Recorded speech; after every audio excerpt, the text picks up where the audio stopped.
Boa noite. Estamos no Rosa Marques News.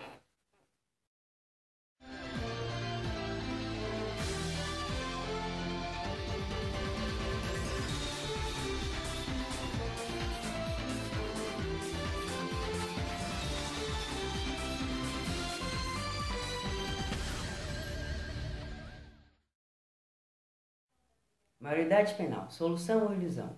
Mitos e verdades sobre esse assunto tão discutido. Aquecimento global, um tema até então muito discutido. Derretimento das geleiras e a falta de água no planeta inteiro. Você verá a seguir. A poluição das águas aumenta a cada dia e os cientistas alertam. A água não é um recurso inesgotável. No jornal de hoje veremos detalhadamente dados, informações, estatísticas e opiniões sobre esses temas que merecem a nossa atenção atualmente. Redução da maioridade penal, o que é verdade e o que é mito. A seguir, você verá 4 dos principais mitos e as suas verdades para desvendar de uma vez por todas o que é verdade e o que é mito sobre esse assunto. Primeiro mito. Os adolescentes não respondem por seus atos perante a sociedade e a justiça, estando acobertados por uma espécie de imunidade. Verdade. Os adolescentes, na forma da lei, já são devidamente responsabilizados por seus atos antissociais, sendo passíveis de sanções estatais que, apesar de tecnicamente não serem chamados de pena, são conhecidos por medidas socioeducativas. A imposição das penas para menores de idade no país é responsabilidade do ECA, Estatuto da Criança e do Adolescente, que sim, aplica práticas de punição, sendo elas sociais, ou seja, limpar o lixo da rua por 1 ano, por exemplo, ou até mesmo ficar preso por 5 anos na cadeia. Segundo o mito, os adolescentes são responsáveis por grande parte da violência praticada no país. Verdade. Essa é uma informação que a maioria da população não tem conhecimento, porém os adolescentes são responsáveis por menos de 10% das infrações registradas, sendo que deste percentual, 73,8% são infrações contra o patrimônio, das quais mais de 50% são meros furtos, sem portanto emprego de violência ou ameaça à pessoa. Apenas 8% das infrações praticadas por adolescentes atendem contra a vida, perfazendo cerca de 1,9% das infrações violentas registradas no país. Basicamente, o que realmente ocorre é que as infrações praticadas por adolescentes ganham grande visibilidade e repercussão na mídia, mais do que os crimes comuns praticados por maiores de idade. Terceiro mito. Os adolescentes devem ser punidos como adultos porque já sabem o que fazem, tendo perfeita capacidade de discernir entre o certo e o errado, podendo inclusive votar e dirigir. Mas a verdade é que a questão do discernimento é absolutamente irrelevante, haja em vista que a capacidade de distinguir o certo do errado é encontrada mesmo em crianças de menos de 4 anos de idade. Ou seja, se usarmos esse argumento, poderíamos reduzir a maioridade penal para menos de 4 anos de idade e veríamos o fenômeno de crianças presas em celas com adultos de 18 anos ou mais. Além do mais, o critério de fixação penal em 18 anos é adotado por 59% dos países do planeta. Isso não se deve apenas a questões político-criminal, mas também especialmente em razão da comprovação técnico-científica de que na adolescência, onde há a transição entre a infância e a idade adulta, a pessoa atravessa uma fase profunda de transformações psicomáticas, tornando-a mais propensa à prática antissociais. Quarto mito. Somente com a diminuição da idade penal e a imposição de verdadeiras penas a adolescentes em patamar elevado que haveria uma diminuição da violência nessa faixa etária. Verdade. Está mais do que comprovado que a punição pura e simples, bem como a quantidade de pena prevista ou imposta, mesmo para um adulto, não é um fator de diminuição da violência. Nos Estados Unidos, onde existe a previsão de penas de morte e prisão perpétua, em 7 anos de recrudescimento e sentenças aplicadas a jovens, o que se verificou foi a triplicação dos crimes praticados entre adolescentes, sendo comuns casos de chacinas promovidas por jovens em escolas. E isso se dá pelo seguinte fato: a maioridade penal é 18 anos de idade. Então, os maiores de idade, para se livrarem da pena, procuram menores de idade de 16, 17 e 15 anos, certo? Porém, se essa maioridade penal reduzir para 16 anos, as crianças de 15, 14 e 13 anos vão estar sujeitas a serem expostas ao mundo do crime, graças aos maiores de idade que estarão procurando para as suas práticas criminais. Apenas pense comigo: um adolescente de 16 anos é preso. O que ele fará a seguir? Vamos supor que ele fique 10 anos na cadeia. Ele não terminou seus estudos, certo? Logo, a sua base estudantil e profissional não está completa. Então, o que ele faria quando ele saísse da cadeia? Vamos imaginar que ele tem 16 anos ao início da pena e cumpre uma pena de 10 anos. Ao final de tudo, a sua idade é 26 anos. Qual seria a opção além de cometer outros furtos e práticas criminais? Basicamente, retiraram dele o seu direito de educação. Ou talvez não, porque o colocaram em uma outra escola. A escola do crime. A cadeia. Ele sai de lá formado, não formado em biologia, não formado em física, mas formado em matar, estrupar e está pronto para praticar crimes cada vez maiores, pois lá dentro aprendeu táticas, técnicas e adquiriu seus contatos para seus crimes futuros. Qual seria o certo afinal? Colocar na cadeia a famosa escola do crime, um adolescente de 16 anos, ou deixar que menores infratores saiam praticamente impunes de seus atos, protegidos pela sua idade? No entanto, qual é a opinião da população sobre redução da maioridade penal? Nós fomos a fundo entrevistando 100 pessoas do Colégio Rosa Marques, entre professores e alunos, e constatamos que 42,5% dos entrevistados são a favor. Em contrapartida, 45% são contra, e 12,5% não têm opinião formada sobre esse assunto.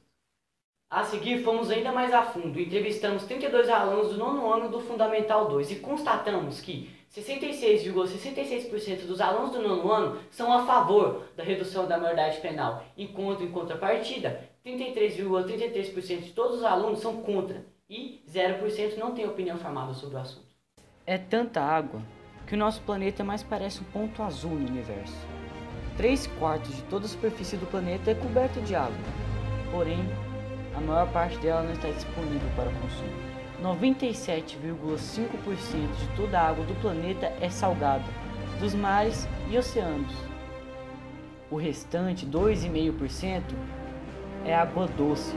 Porém, o maior volume de água doce do planeta está congelado nos polos e no alto das grandes montanhas. Você saberia dizer quanto sobrou de água disponível para consumo no planeta? Apenas 0,007% de toda a água.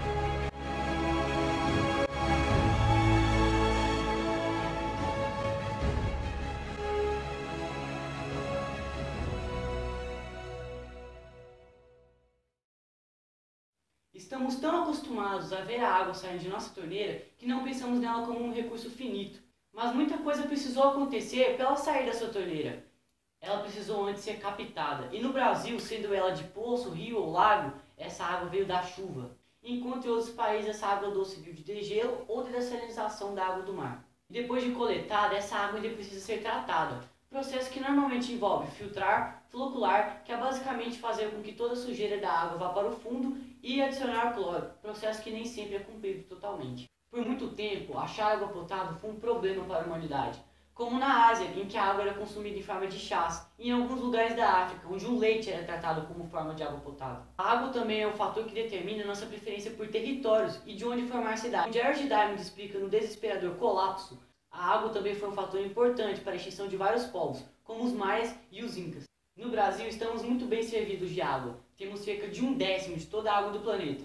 Mas por que com tanta água ainda temos crise? E isso é porque nós explicamos de onde a água vem, mas não o que fazemos com ela. Nós somos especialistas em estragar a água potável. Mas nós vamos muito mais além. Jogamos fezes, urinas, drogas e até mesmo plástico nos nossos rios e mares, contaminando assim a nossa fonte de água potável. Basta pensar em São Paulo. O quão irônico é, na maior crise de água da cidade, ela ser cortada por um rio, em que foi transformada em pinico a céu aberto. E ainda temos mais. Nós jogamos drogas lícitas e ilícitas na água, coisa que nem sempre é retirada da água pelos processos de tratamento. O ciclo da água no Brasil depende totalmente das chuvas, mas o aquecimento global e o desmatamento da Amazônia está acabando com a massa de ar frio e a umidade que era trazida do norte do país. Estamos acabando com a nossa água e alimento para cortar madeira e criar gado. E agora pense que o consumo de água está aumentando, enquanto a água está cada vez mais escassa. 50% dos municípios brasileiros têm rede de esgoto, porém, menos de 20% desse esgoto coletado é tratado. Estima-se que 12 milhões de metros cúbicos de esgoto bruto é lançado por dia nos rios e mares de todo o país. Como se a cada ano 2 bacias de Guanabara fossem lançados nos rios e mares de puro esgoto de todo o país. Resultado, em 3 de cada 5 municípios brasileiros as águas estão poluídas. E em 78% dos casos o maior volume é esgoto doméstico, ou seja, a culpa não é somente do governo, a culpa é sua. Vamos para o Rio Tietê, um rio que passa pelo processo de despoluição que passa invisível pelos olhos dos moradores. Bolas e garrafas PET dividem o espaço com a espuma provocada pela poluição. No Rio Tietê, a cena é rotina. Houve um tempo em que o Rio Tietê era usado para competições de remo e natação. Ali, vários atletas foram revelados como a nadadora Maria Lenk. Na década de 40, muitos competidores começaram a passar mal ao praticar no rio Tietê. Na década de 80, e já sem composições, surgiram as primeiras intenções de despoluir o rio. Uma notícia do jornal Folha de São Paulo de 1980 dizia que em 20 anos São Paulo estaria totalmente estabelecida com água potável. E se o plano de recuperação fosse adotado, os rios Pinheiros e Tietê estariam em condições normais. Como o rio Tâmisa, na Inglaterra, que estava biologicamente morto em 1950. Passou por um longo processo de despoluição e em 20 anos depois apareceu ali o primeiro salmão, peixe sensível à poluição. Hoje o rio Tâmisa está limpo e a empresa de saneamento de Londres segue investindo no saneamento de esgoto. Um programa de despoluição adotado em 1992, chamado Projeto Tietê, que ainda está em vigor, promete uma renovação do rio em 30 anos. Mais de 20 já se passaram e ainda nada foi anotado. Segundo a Sabesp, até o final desse mesmo ano de 2015, as 3 fases do projeto terão custado mais de 3 bilhões de reais aos cofres públicos. Dados alarmantes do último relatório da ONU revelam que mais da metade da população mundial não tem acesso à água tratada. A poluição dos recursos somada a baixos níveis de coleta e tratamento de esgotos são o núcleo do problema do abastecimento mundial. Uma pesquisa recente da OMS, Organização Mundial da Saúde, comprovou que 80% das doenças que atingem as populações urbanas são causadas por poluição das águas de rios, mares ou lagos. Groenlândia. 400 km ao norte do Círculo Polar Ártico, a maior ilha do mundo, uma área do tamanho dos estados do Amazonas, Acre, Rondônia e Roraima juntos. É coberta por um manto de gelo de até 3,5 km de espessura. Essa região do planeta é onde as consequências do aquecimento global são mais visíveis e mais perigosas. O derretimento da calota do gelo polar não tem grande impacto no nível dos oceanos, porque é mar congelado que derrete. Porém, o gelo da Groenlândia está sob terra. Os oceanos aumentariam 7 metros. 7 metros só com o degelo da Groenlândia. As geleiras parecem estáticas, mas na verdade elas são como rios de gelo que correm bem devagar. Durante mais de 100 anos, os cientistas estiveram acompanhando a velocidade desse deslocamento. Até 96, elas mantiveram o mesmo ritmo, até que começaram a ganhar velocidade. Já estão correndo 5 vezes mais rápido. Os cientistas explicam que a água do oceano, um pouquinho mais quente, foi se filtrando por baixo das geleiras e as lubrificando, fazendo com que deslize o oceano. Sem estabilidade, imensos pedaços se quebram e ganham o mar.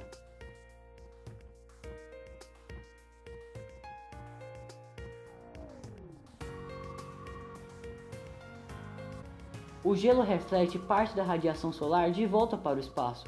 Quando o gelo derrete, a água do mar ou as pedras descobertas absorvem o calor. Com o gelo derretendo, no verão, então 98% da radiação é absorvida pelo mar, ao invés de voltar para o espaço. E isso aquece a água. Tal fenômeno é conhecido como efeito albedo, que nos leva direto à geleira de Jacob Shot, que em 10 anos perdeu todo o seu gelo. Para se ter uma noção do tanto de gelo que lá havia, Jacob Shot era conhecido por ser a Amazônia das geleiras, por ser a geleira que mais despeja gelo no mar. Foi de lá que no início do século passado se desprendeu um imenso iceberg e afundou o Titanic. Essa geleira retrocedeu em 10 anos, 15 km ilha dentro. O gelo acumulado em centenas de milhares de anos derrete em apenas alguns meses. Segundo uma pesquisa coordenada pela NASA, o derretimento das geleiras em uma região chamada Mar de Amundsen pode elevar o nível dos oceanos em até 2 metros no próximo século. Outra pesquisa divulgada pela revista Science afirma que o colapso do derretimento dessas geleiras pode acelerar o derretimento de outras áreas da Antártica, elevando assim o nível do mar em nosso planeta em cerca de 4 metros. A principal causa desse degelo é o aquecimento global, o aquecimento das águas do mar. A Agência Espacial Americana vai coordenar esse ano uma nova missão à Antártica para estudar em detalhes as geleiras da região. O objetivo é simples: ver se esse degelo realmente vai demorar séculos ou se, como previsto, o prazo é muito menor. Muitos cientistas, e a grande parte deles muito renomados, afirmam que esse colapso e esse fenômeno acontecerá em menos de 100 anos.